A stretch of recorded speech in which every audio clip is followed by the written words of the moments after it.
Hello, everyone. Welcome to Friday's ESPN FC Live. I'm Mark Donaldson alongside Luis Miguel Echegaray. And for the first time, live from the Kasey Keller suite, wherever that may be, is Mr. Kasey Keller. How are you? I'm good. Thanks for having me. You're welcome. Thank you for joining us. Today, there's two games we're going to focus on. Liverpool against Spurs. Liverpool on the verge of wrapping up their 20th top-flight title. And the Copa del Rey final, the Clasico, the first one since they met at Mestalla back in 2014 between Real Madrid and Barcelona. That is still to come. We're going to start with events at Anfield, 11:30 Eastern, 8:30 on Sunday morning for Liverpool against Spurs, 4:30 local time in the United Kingdom. What kind of champions will Liverpool be? Kasey Keller, a nice vague question to open things up for you to go whichever way you wish. Well, personally, I think it was a case of it was a competitive Premier League, except for at the very top. I think in different seasons we've seen, Liverpool and Man City kind of chase each other, and Man City just always seemed to find a way. I know Arsenal had kind of been in conversations over the last couple of years, but I think that Liverpool have just been that more consistent, that better side throughout the season with a large group, 6-7 teams just below them that are very competitive. And so I think because of that, I think those teams were always able to knock each other off and really help Liverpool, who was just that little bit more consistent than everybody else, that little bit better. And because of that, in the end, it's become, I think, fairly routine for Liverpool this season. I think the word to use, Eleni, is deserved. There's no doubt about that. And there will be some that say, oh, but this, that, and the other thing. Who cares? If you're Liverpool and you're winning the title, right? You're doing it because everybody else isn't. They have been the most consistent. They have been the best team. They are going to do it this weekend, aren't they? It's not going to be the most Spursy thing in the world ever. And Spurs to go to Anfield and make them wait until they go to Chelsea the following week, are they? No, I mean, Tottenham have just won 2 of their last 24 Premier League matches against Liverpool. Liverpool have only lost twice this season. There's no way there's going to be a Tottenham renaissance here at Anfield. It's not happening. I don't think it's going to be like an absolute killing from Liverpool. I think it'll be a pragmatic, step-by-step, minute-by-minute type of approach. But Liverpool will get the job done and win the Premier League title, the 20th top division title, to match Manchester United's as well. So that should be nice for Liverpool fans. And to answer the beginning of your question, MD, I will go back to the word that both you and Kasey used, which is consistency. And I think that's why Liverpool deserve this Premier League title. I think that, as Kasey mentioned, it's been very competitive, and I've mentioned it on this show, how it's been, in my opinion, one of the, if not the most competitive when you look at the top half of the table. You can even go down to 11th in Brentford and have really good teams coached really well, your Fulhams, your Brightons, your Bournemouths. And then, of course, you have your Villas, your Nottingham Forest, Newcastle United. It's been a really competitive top half of the table. But Liverpool, throughout the entire campaign, amazingly, in the debut managerial season of Arne Slot, have been consistent. They know exactly who they are. They didn't freak out in the January transfer window to the point that they didn't bring in anybody, right? They just focused on the job at hand. And of the noise of Mohamed Salah, Trent Alexander-Arnold, Virgil van Dijk, whether they were going to leave or stay, etc., Arne Slot have just had one focal objective, which is to win the title, and that's what they're going to do on Sunday. So well deserved, and it's been because of consistency. Kasey, is there any reason why Liverpool shouldn't be favourites for next season's title right now? Well, I think we need to see kind of what happens with the court case eventually with Man City, and if they can go into the transfer market and replace and strengthen like we hope, or I guess the City fans hope they can. I don't see necessarily. Well, I mean, I guess the other question mark would be, can Arsenal finally put together maybe a couple transfers that can get them that little bit more competitive? I don't see really a challenge from. I don't think Newcastle are quite there to be able to challenge for the title. I don't think Villa can do it. I don't think Chelsea can do it. Clearly, the woes of Man U and Spurs need to be rectified to a degree, but I still think they're going to need, multiple transfer windows to get themselves right. So I think they'll go in clear favorites, but I think a lot of it will happen on how and what capabilities City have to be able to go into the market and kind of retool and see if they can then become. I don't think they need a ton, but they need a couple pieces to get themselves back to the heights that they were. Just want to stay with you for a second. It's 20 years since you left Spurs after 4 years there. In which ways have the club progressed, and in which ways have they maybe stayed the same or regressed? Well, I think the progression has been almost off the pitch. It's been state-of-the-art training ground in what people are calling the best stadium in world football. So I think they've got the business side of it right. And I think what everybody then was hoping is that then that translates into being able to spend at the rate that their competition does. And I mean, look, we can talk about the romance of Leicester at 4,000 to 1 winning the Premier League. But in the end, what you spend is the number one outlier to success. And Spurs have consistently spent below the other big clubs in the Premier League. Can they get themselves to a level where they are, truly competing? Look, it's a big ask to say that you have the 8th biggest payroll and you're expected to win against teams that are paying significantly more than you. So I think what most Spurs fans are seeing now is that, yes, Levy's done a lot of very good things for the club. But is it a time now for somebody to come in and take the club to the next level? Because there's still a lot of similar things. Let's pay these couple guys. Let's keep Harry Kane happy. Let's keep, Ledley King happy. Let's keep, let's bring in Robbie Keane, get some goals. But then let's not go across the board and build the squad that can be truly competitive year in and year out. I think what basically happened in the Champions League final was I think there was a lot of conversations like, hey, look, we got to get the stadium right. That's coming to an end. There's been a lot of finances tied up in that. And then, we'll get through this. And now we will, get competitive with the Liverpools, the Man Cities, the Arsenals, the Man U's in finance. And I think then there was a lot of players that went, oh, this isn't coming. Okay, I'll go somewhere where I've hung in there. I've got us to the verge of competing for the Premier League. We got us into the Champions League final. Now let's be rewarded for it. And it didn't happen. And let's get Harry Kane happy. And let's get Son happy. But we'll forget about everybody else. The 8th most spent on wages, yet they're 16th in the table. So that's been an issue. And we'll see what happens. I think normally, Mark, it's yes. Then you can complain that you're the 8th and you finished 16th.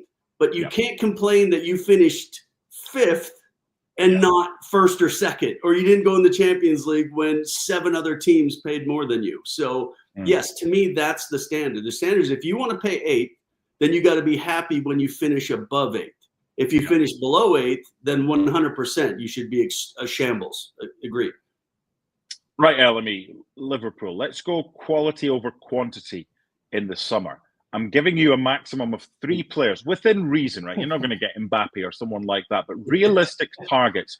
What positions and what players are you going for Liverpool? Hold on, Mark. What's your transfer fee? What do you have? Do you have 100 million? Do you have 150 million? Kasey, or do you have 50 million? Kasey, I'm Scottish. Big difference. I'm Scottish. Free transfers, LME. I'm not giving you any money. Within. Let's keep it realistic here. You can spend money, of course, but I only want 2 or 3. I need to know the positions you want to strengthen and who you might be targeting with the money that isn't coming from me. Well, let's begin with the sexiest of them lot, right? I think to me, it's more than obvious that Darwin Núñez is leaving this summer. Okay. There's going to be suitors for him. It all depends, obviously, on how it's going to be done. So let's begin with that, replacing that kind of personnel. And also in tangent with the fact that even though Mohamed Salah has agreed a new contract, fantastic, he's not getting any younger as well. So there needs to be some productivity going up front. Right. So I think they need a clear number 9 that can alleviate all the goals that Mohamed Salah scores from a non-striker position.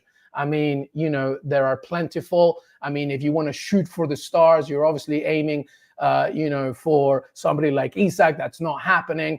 Even Jokic maybe will be demanding a lot as well. I actually like Lautaro Martinez, if that was ever a possibility. I think he would fit in that Liverpool lineup like a glove. He is an absolute killer in front of goal. He's very mobile and he knows how to play alongside other players.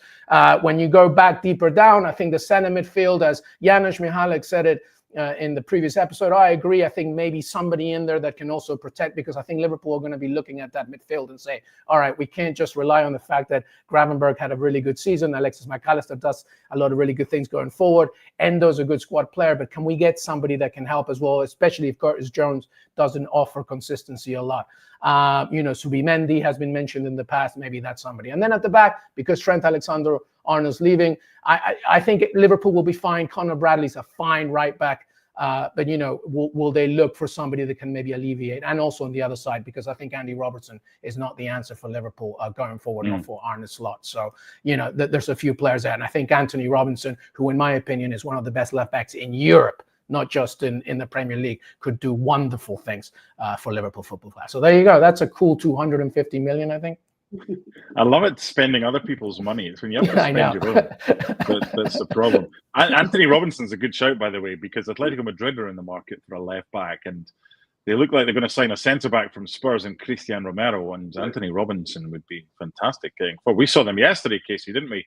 We were commentating, and that's an area for them. But hey, who knows? Liverpool might be. But we also, Mark, we talked about that Atletico side in the players that we think will be leaving, and that there is a need to maybe freshen things up. And I think Conor Gallagher has shown, just as I think who was it, Trippier that was there? Yeah, Trippier was there. Yeah, and showing that the. We know in the past that the British didn't travel particularly well. Wait a minute. What year? How far back are you going? Like 400 years ago or something? And so it's showing now that I think the guys are significantly more willing to leave the Premier League. And I think it could be interesting if, like you said, if someone decided to go that way. I also would love to see if let's say, for example, Harry Kane wins the title this weekend at Bayern and says, maybe I wouldn't mind going back to the UK, and I think he would be an interesting fit for Liverpool. So there you go, Liverpool against Spurs. It's 11:30 Eastern, 8:30 in the morning Eastern time and Pacific time on Sunday. Full live reaction at the full-time whistle here on ESPN FC Live. We changed tact and the potential of more silverware, this time in Spain. Real Madrid 105, Barcelona 102 in the all-time head-to-head. They've not met in the Copa del Rey final since 2014 at Mestalla, when Real Madrid won. But this season, Barcelona has scored 9 goals in 2 games against Real Madrid. Before we get into this one, with Wojciech Szczęsny and now Ter Stegen going head-to-head for who might start in this one, that Ter Stegen is available again, we've had a little bit of fun with Wojciech Szczęsny ahead of El Clasico this weekend. I have a surprise for you. Oh, please, I like surprises. I will ask you a favor. You ask me a favor or you have a surprise? If you can close your eyes and put your hands like this. Absolutely. Okay. Is that a golf club? It's a toy. But that's a mini golf. Yeah, this is a mini golf, and we have a mini golf course here. So we're gonna mix both of your passions. Please. I'm used to Marbella golf courses. They are very smooth and even. We cannot compete with that. What do you think if you can put the ball in this hole, Yeah, I'll do it. How many of the 4 balls? You know me. I'm going for 4. I'll start from here. No.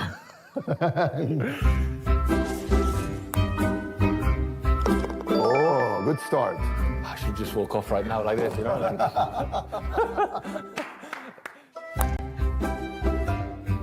Wow. You can take them off from me. I feel so good right now. This is the best part of my day, I swear. No, that's right. We focus on the next one. That's good. I got 3! You saw it. See, this is the content you should be doing for Instagram and TikTok. Not me doing Oscar faces. It's too good. Try it. No pressure. Yes, yes. Yay! I'm also a great teacher of golf, by the way. You have a career, eh? Thank you very much. Oh, that was so fun. But my back is already hurting, so I need to go and do recovery now. Gracias. Thank you. Gracias. Thank you. This is the Bicycle Diaries. See you on the next journey. I can just imagine this. Gaffer, your goalie's hurt. Szczesny. So the guy that was hurt, that he replaced when he was retired, now he came back out of retirement to replace the guy who was injured. Well, he's now injured, and the guy who was injured is no longer injured, and he can play to replace the guy who was hurt. How was he hurt? A putting competition on ESPN. Okay. Yes, indeed. Wojciech Szczesny said something in that. He's like, on to the next one. He missed, and he's like, I forget about it. It was on to the next one. It's that mentality. He's come out of retirement, and he's been great. But does he start, Kasey, Keller? Who are you picking between the sticks? Ter Stegen's fit again, if he's in the squad, along with Wojciech Szczesny. Who's the better goalkeeper? Well, I mean, I don't think there's any question that Ter Stegen is still going to be the Barcelona goalkeeper. I mean, the fact that you've been out since September, Szczesny has played well. If Szczesny's been terrible, then you might think about it. But I just think it's you've been out that long. You don't just throw somebody straight into a cup final. So, yeah, I think Szczesny will start. I don't think there's any doubt about that. So what's going to happen in this game? LME, Real Madrid, are they better or worse with Mbappe than they were 12 months ago at this stage, where they were clear in La Liga and now they're chasing? Yeah, that's a good question, because it actually requires 2 roads in order to find the answer. Because when I think about the Kylian Mbappe issue, Andy and Kasey, I think of it almost like an NBA storyline, where you have a team where like your superstar will score 40 points, 13 assists, 5 rebounds, but the team will lose, right? And that's kind of what's happened with Kylian Mbappe, where like, you know, he's got a tremendous debut season in terms of goals. He has done it, 22 goals in La Liga, 7 in the Champions League, and then some others in competitions. He's done the job, right? But here's the thing. Mbappe, I still believe, he doesn't like being in the center. He's not that kind of player. He's not a target man. He's either in the Vinicius Jr. on the left-hand side, pushing off with that speed, or feeding off a striker. And I think that because of that, because there's too many cooks in the kitchen, collectively speaking, Real Madrid has suffered as a result. There hasn't been any fluidity. There's been goals, there's been action, there's been Madrid Galactico style type of entertainment, but at this point, it looks like there's going to come nothing out of it. And I think that's been the issue. And unfortunately, the answer doesn't lie within the fact of blaming everything on Mbappe. It's been the fact that he's playing in a position that I think doesn't suit him his best. He'll get his goals, but I think he's way more lethal when he comes off from the wing. And that's what you saw last season when Jude Bellingham would come from the midfield and just attack that central side, and you would have Rodrigo, Vinicius Jr. on either wing. Now you have too much of a congested standpoint. So I think that's been the biggest issue, which is the complete opposite of Barcelona, an absolute fluid trio that works so beautifully in tangent. Are you surprised, Kasey, at how well Hansi Flick has done? Because when he was appointed, a lot of people thought, it's an interesting appointment. Well, not only has he done well, but he's done well without a transfer market. He's done well with kids. He's done well with trying to fill gaps because you don't have the money that normally Barcelona would spend in years past to be able to fill those gaps. You're filling them with somebody coming through your system. Now, it makes it a lot easier when you have the players come through your system that have come through that Barcelona youth academy, very similar, to the Man U's in the 90s, where you're like, well, why do I need to go on the transfer market if I have, this much quality coming through the youth system and succeeding? Because I think we all want to see kids get an opportunity, but you have to take it. And then when you have 4 or 5 take it at the same time, then it becomes something special. And I think that's really what Barcelona, almost out of necessity, was able to accomplish. Then you still have, the investment they made to bring Lewandowski in at the time when they clearly didn't have the money to do so, but they did, and it's been very successful. So you get some very campaigned veterans with some kids that have come through and have really set the world on fire, and it's a great combo. And Hansi has really done a great job of getting everybody to buy into what he wants, and that's not an easy task. The way they press, yes, this high line has been sorry, I have a little tickle. This high line has been malign at times, and they've gotten themselves in trouble with it. But for the most part, when you can outscore your opponent, you can then press high, and you can say, okay, you might beat the high line a couple times, and maybe you have one of those days where you score 2 out of 3 when you beat us, but we're going to beat you 4-2, so it's not going to matter. That's a nice thing to have in your pocket. And I think as the season has progressed, I don't think it's as reckless as it was at the beginning of the season. And so I think they've learned to play with it a little bit better. But when you can truly blitz your opponents and outscore them in numbers, you can take a couple more risks at the back. But I do love the team component of Barcelona.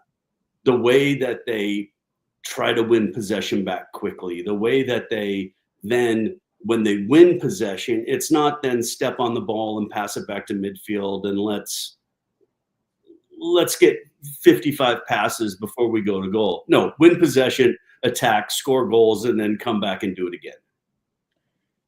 Elimi, I'm glad Kasey mentioned the goals there, because this is an unpredictable fixture. So in the last 2 games, a league game and a Supercopa, it's been 5 goals and 4 goals for Barca. In the previous 2 games before that, a league game and a Supercopa, it's been 4 goals and 3 goals for Real Madrid, all 4 of them winning when they've scored those goals. So it's not really 0-0.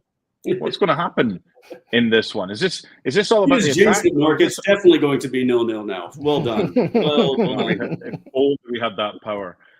Is this going to be more about the Real Madrid and Barca attacks, or is it going to be about how well that both sides can defend, Elimi? It might be a little bit of both. I think we have to take also into consideration a few absences here, and the Robert Lewandowski is not playing, and that's big.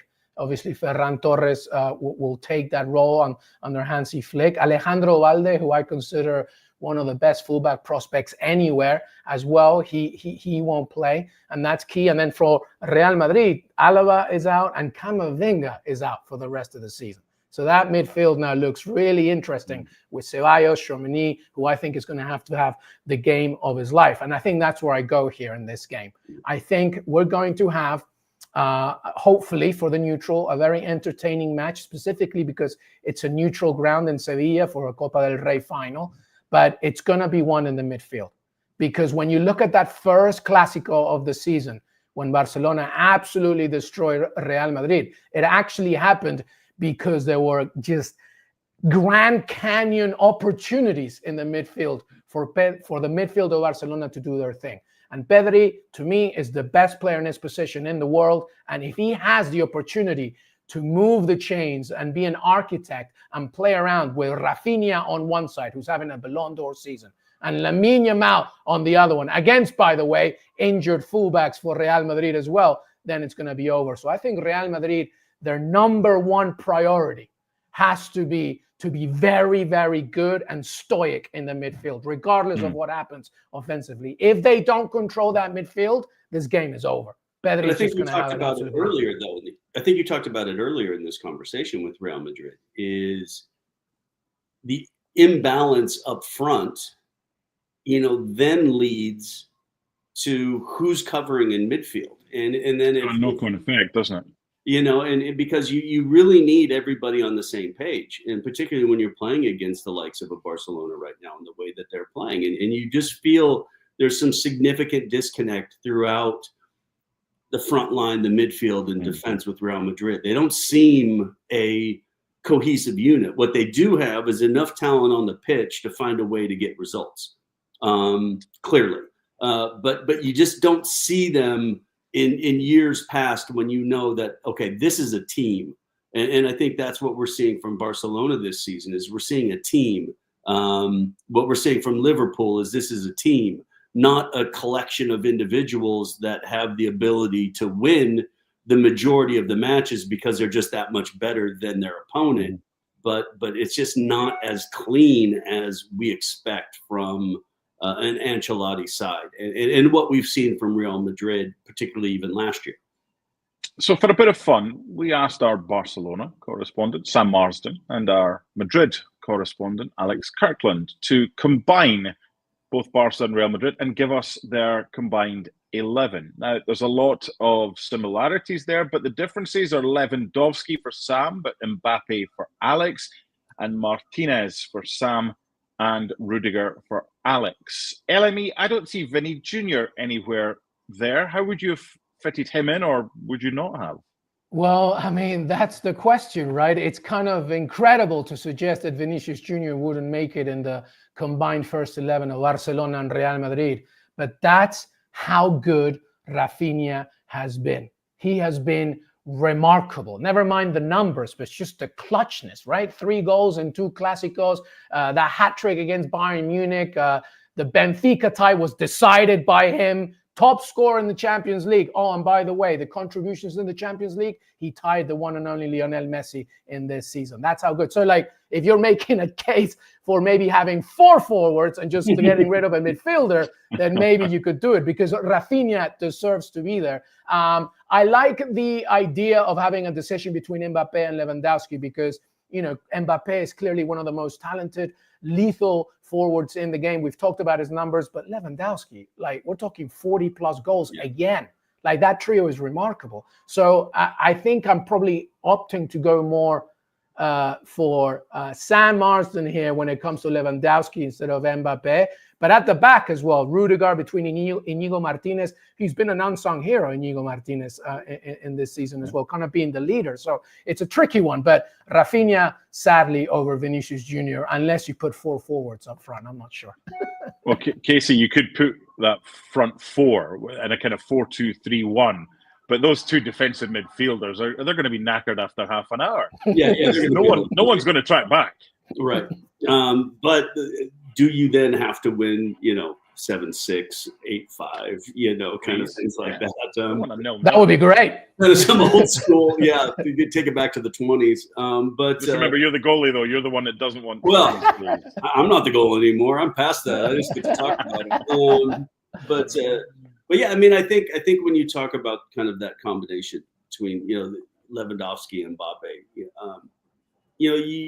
you previously mentioned you feel that Mbappe is really probably stronger coming in from the right and coming inside, where Lewandowski is that true central striker, and has proven in multiple leagues, and that he consistently is scoring 30-40 goals a season, and so I think that's I like that. I mean, I think it's pretty interchangeable back, Rudiger, Martinez, whatever. Yeah, I get that. But yeah, I would definitely find a way to get both Mbappe and Lewandowski on the pitch together and see how that goes. But yeah, how do you take out Lamine Yamal? How do you take out Rafinha?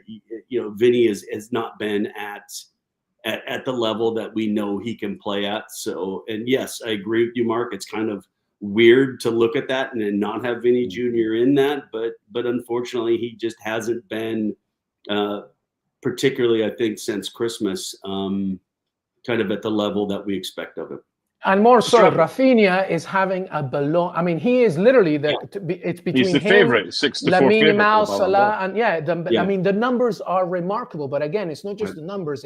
There are multiple memories of matches this season where he hasn't just won it for them. He's won it for them in incredible fashion. An unbelievable season. Could you imagine saying that a couple of years ago? No, for Leeds United, Marcelo Bielsa is going crazy at home right now watching. Yeah, but I love it. I love when somebody kind of changes their fortunes, right? Where they don't just I'm leaving, whatever else. Where they kind of reprove themselves, and I think it's a great story. Yeah. Just wait till Birmingham fullback Alex Cochrane, ex-Hearts, who scored the winner against Stevenage, wins the Ballon d'Or next season. There'll be some scenes as a result of that. Why are you mentioning them, MD? Well, it ticks a lot of boxes for Sam, our producer. There you go. Let's end with a prediction for El Clasico this weekend. Kasey, let's start with you. I need a winner and a scoreline, please. I mean, I think form-wise, you just think Barcelona, but I think with this is more or less what I mean. I know there's still a bit of a title race, but I mean, I still feel Barcelona will take that. I think, funny enough, I think Real Madrid will win because it's the only thing that they really, I think, feel can win. So, and maybe Barcelona has their eyes on a couple. I don't want to say bigger, but the league and Champions League and what maybe there's a little more there, and Real Madrid are singularly focused. But yeah, I'll stick with it. I think Real Madrid might steal it. Okay, LME. No, I think I'm going with Barcelona. I think the proof is in the pudding. 9-2 in the aggregate scores of 9-2. No. I mean, in the previous two matches. That might happen. You never know. No, I actually think Real Madrid are going to put up a really good fight, to Kasey Keller's point, because this is it for them. Like, they're not going to win La Liga. I agree. Obviously lost to Arsenal in horrible fashion in the Champions League. They need this, but I think Barcelona overall is going to take it. But it's going to take time. I think it's going to be an extra time. 3-2. Okay. Full coverage. 3-2. Take that right now for either side. Just give me goals. That's it for us on ESPN FC. You're not making a prediction, Mark? What? I think I'll go to penalties. I think it goes to penalties. And who wins it? I don't care. Chesney smoking a cigarette or just do a one-handed? I would. I'd like to say I'll be watching, but I'm going to have to record it on the VHS player that Kasey loaned me because I'm doing Hartford Athletic against Portland in the USL Jägermeister Cup on ESPN Plus. Oh, so the Clasico of the Northeast. At the same time as the Clasico. There you go. Don't say this job isn't glamorous. We'll see you again next time, which is this weekend. And a reminder that ESPN Plus is the home for the Clasico this weekend. An hour before kickoff, our FC pre-game coverage starts at 3, then kickoff at 4, and then we're live after Liverpool Spurs on Sunday. Join us for that. Bye for now.